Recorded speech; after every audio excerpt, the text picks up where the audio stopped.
जानवरों के टैलेंटेड कारनामे देखने के लिए रेडी हो जाओ। नंबर 4, अले भैया कुछ खिलाओ ना, बहुत भूख लगा है। नाम नाम नाम कांकू भैया खाना देने के लिए। अच्छा ठीक है भैया मैं चलता हूँ। अभी उसको मोबाइल लेके भग गया यार। नंबर 3, और ये हमारे चुलबुल पांडे जा रहे हैं सफलता की ऊंचाइयों पर मुश्किल घड़ियों का सामना करते हुए, और ये टुचुक आगे बढ़ते हुए ये गिर गया भाई।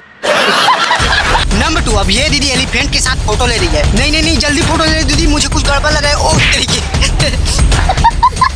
नंबर 1, अब ये बंदर यहाँ कुछ ढूंढ रहा होता है और पीछे से कुत्ता आ जाता है। हाँ ले तू ही देख ले पहले, तू ही देख ले, तेरा जरूर देखना। नहीं तू देख ले पहले, तू देख ले।